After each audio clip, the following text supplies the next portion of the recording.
आपको ध्यान दिलाना पड़ता है। Thank you very much. Thank you. Thank you. Professor Manoj Jha.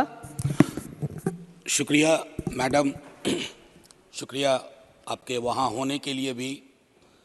बस मैं आपके माध्यम से ये कहना चाहूँगा कि इतिहास में, संसदीय लोकतंत्र के इतिहास में ऐसे क्षण आते हैं जब ये कहना मुश्किल हो जाता है, जो मीडिया के लोग पूछते हैं बाहर, आइज और नोज।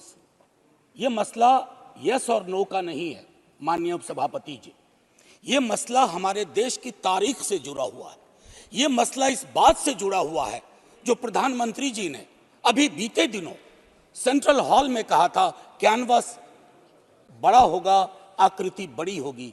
बड़ा कैनवस है लेकिन आकृति छोटी गढ़ी जा रही है, और ये इतिहास स्मरण करेगा, ये मैं आपके माध्यम से कहना चाहता हूं।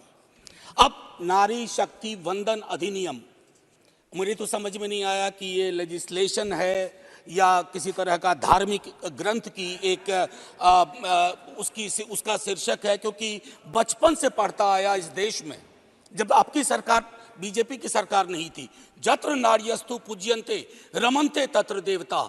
पता नहीं देवता रम करते हैं कि नहीं, लेकिन हमने इस श्लोक के बावजूद महिलाओं का मोलेस्टेशन देखा, घरेलू हिंसा देखी, सबसे ज्यादा रेप परिवार नाम की संस्था में देखा, जिसका आंकड़ा खुद सरकार देती है।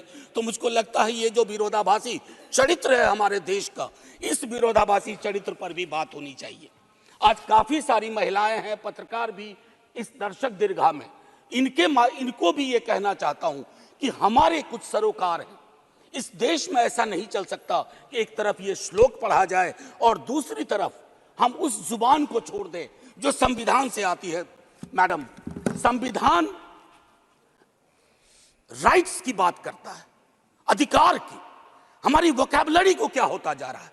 अधिकार दया की श्रेणी में नहीं आएगा, लेकिन पूरा का पूरा जो टेक्सचर देखता हूं वो दया की श्रेणी में बात होती है। अधिकारों की बात कभी दया से नहीं होगी।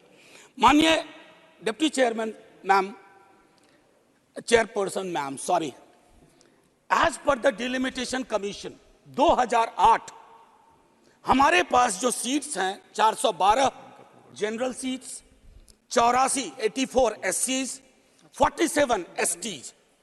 अब हम क्या कर रहे हैं इस बिल के माध्यम से, 84 और 47 के अंदर 1/3 कर रहे हैं। क्या यह अन्याय नहीं है? एग्जिस्टिंग सीट्स में नहीं, जो 33% आ रहा है उसके अंदर, जिसका आंकड़ा अभी के हिसाब से 136 सीट बैठता है, उसमें एससी, एसटी और ओबीसी की व्यवस्था हो। क्योंकि देखिए, मैं आपके माध्यम से कहूं, हर महिला को बहुत मुश्किल से आगे बढ़ना पड़ता है, ये आप भी जानती हैं। और खास करके पिछड़े वर्गों की महिलाएं, अनुसूचित जाति जनजाति की महिलाएं, उनका डिप्रिवेशन और वल्नरेबिलिटी बाकियों से ज्यादा होती है। हैंड होल्डिंग करने के लिए कोई नहीं होता है, हैंड होल्डिंग करने के लिए कोई नहीं होता है। अगर आप पहुंची तो बिना हैंड होल्डिंग के, लेकिन उन पिछड़ी जाति की महिलाओं का क्या, जिनके हैंड होल्डिंग के लिए ना हमारे धर्म ग्रंथों में कोई व्यवस्था है और ना आज की समकालीन बातचीत में कोई व्यवस्था है।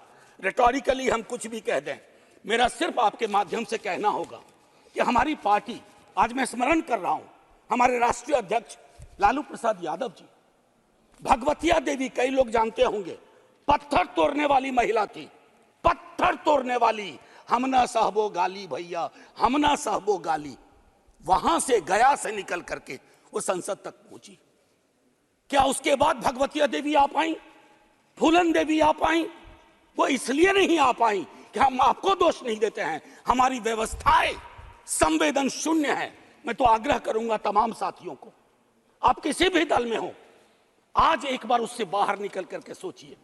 ये ऐतिहासिक क्षण सचमुच ऐतिहासिक होगा अगर हमने आज इतिहास को व्यापक कैनवस पर देखा, जो प्रधानमंत्री जी कहते हैं। और प्रधानमंत्री जी की कथनी और करनी में फासला नहीं होना चाहिए, और यह फासला इसलिए नहीं होना चाहिए कि बड़े दूर फासले पे लोग खड़े हैं, अत्यंत पिछड़ी जातियों के लोग। मैडम, आप, अगर आपके माध्यम से मेरी बात पहुंच रही हो, तो आज मैं आग्रह करूंगा तमाम साथियों से, चिंता न करिए दलीय व्हिप की। दलीय व्हिप समाज की व्यवस्था पे भारी होना चाहिए, इसलिए मैंने कहा समर्थन विरोध नहीं।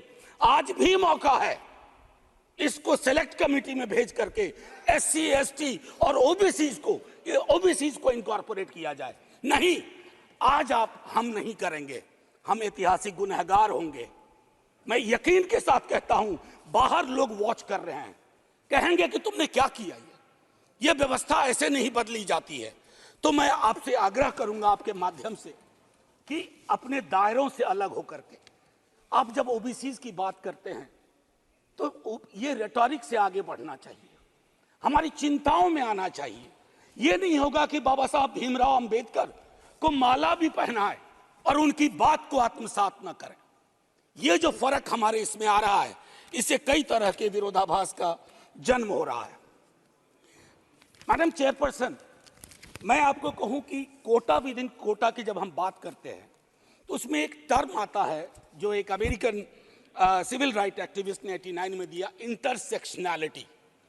अब ये इंटरसेक्शनैलिटी को, चूंकि मैं हिंदी में बोल रहा हूं, आज मैंने सुबह इसका अनुवाद बहुत ढूंढा, उसके अनुवाद में एक अनुवाद आया प्रतिच्छेदन।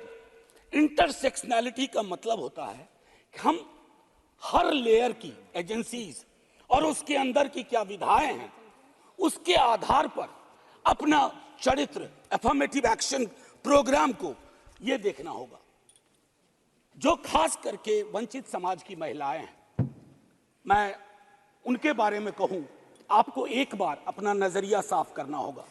अगर चश्मा लगाती है सरकार, धूप का चश्मा नहीं, अगर सचमुच का चश्मा लगाती है तो उसके पावर बदलिए, उसको साफ करिए और ये तय करिए कि आज जब हम यहां से उठें तो एक कमिटमेंट दें ओबीसी वर्ग को।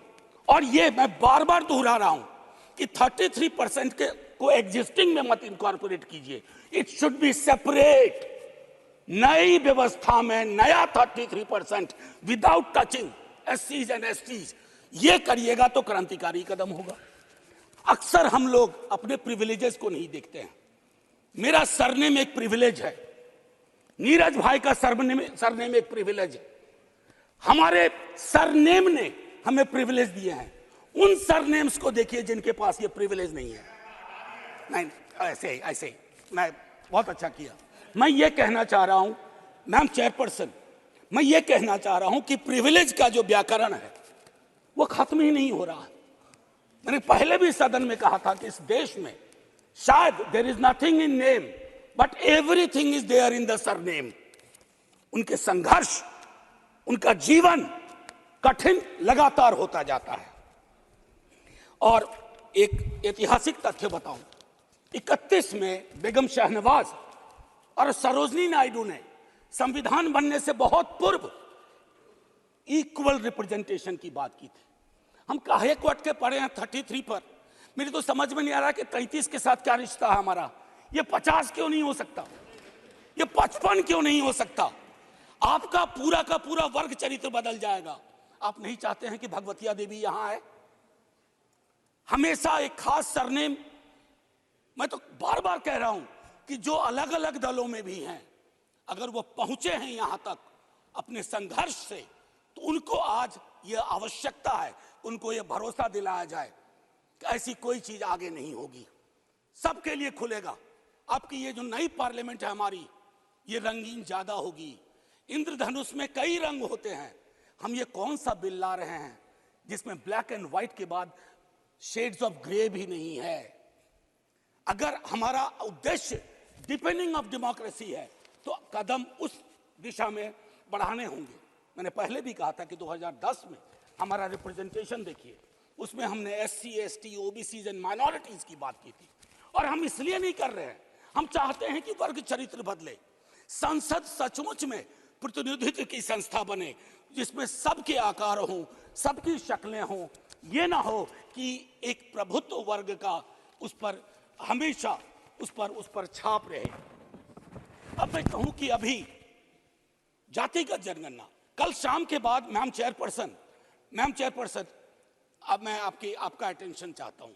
कल शाम के बाद इस देश में लोकसभा में बिल पास हुआ उससे ज्यादा इस बात की चर्चा हो रही है ओबीसी के साथ नाइंसाफी हुई, इस बात की चर्चा हो रही है कि जातिगत जनगणना पर क्यों ब्लॉक किया जा रहा है। और मैं ये कह रहा हूं, हमारे सीएम नीतीश जी और तेजस्वी जी डिप्टी सीएम, उन्होंने जातिगत सर्वेक्षण कराया।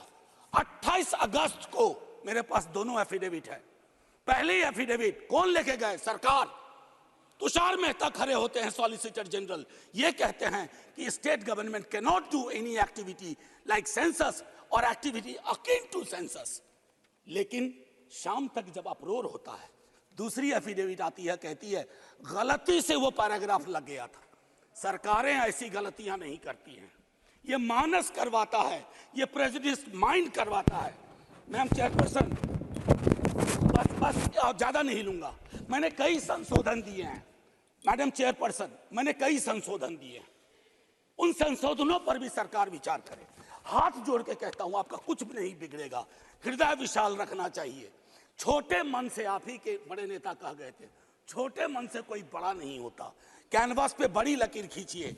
और मैं आखिरी में एक बात कह के खत्म करूंगा कि गले मिलकर गला दबाने की कोशिश ना हो। मैम चेयरपर्सन, 1 मिनट, एक कविता लेके आया था, उसके पहले गले मिलकर गला ना दबाइए, और ये कविता पढ़ के खत्म करूंगा और जय हिंद बोल दूंगा।